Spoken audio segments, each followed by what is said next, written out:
再見，宏福苑。呢一個曾經居住4000幾居民嘅社區，一場致命大火之後，而家只剩低一片死寂，7棟高樓燒成灰黑，好多屋失去咗主人，4000幾位主人永遠失去咗家園，只有亡靈長存於此。前嚟悼念嘅人絡繹不絕，手攞住鮮花排成長龍，神情悲痛，步履沉重。心碎嘅沉默係呢一度唯一嘅聲音。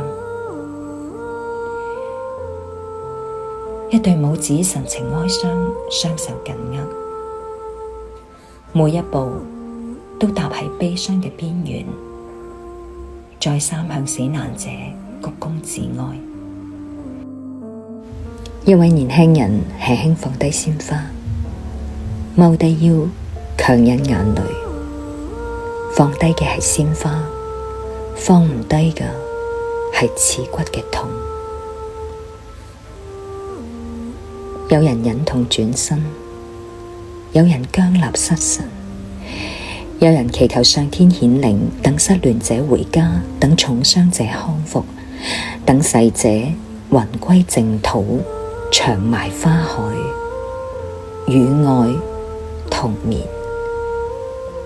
香港含悲，報警垂淚。今日仲護到早晨嘅親人，轉眼陰陽相隔。佢用自己嘅命換嚟咗4個人、1隻狗嘅平安。消防員何偉浩為咗救人，倒咗喺500度高溫嘅前線。佢嘅女友入血哀悼，我仲好想拖住你嘅手。送別偉浩嘅陌生人無法忍住洶湧嘅淚水。我哋總係以為死亡離我哋好遠，但其實死亡同生存總係如影隨形。一場大火奪起咗百幾條鮮活生命。嗰啲平凡嘅煙火，日常嘅歡喜，而家都化作生者心中最痛嘅思念。而家係11月29號傍晚嘅6點15分，我就喺宏福苑呢附近。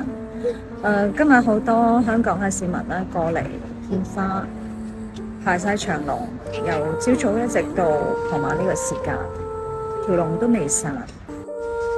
夜越深，人龍越長，陌生人之間嘅傾力相助，令到寒夜湧動暖意。香港人雖然外表淡漠，但其實內心非常溫暖，會為眾人拾柴抱薪，會為不公挺身而出，會為苦難傾囊相助。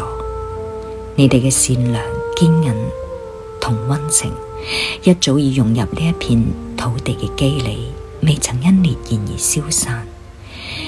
願你哋魂歸樂土，無復濃煙之擾，烈火之長。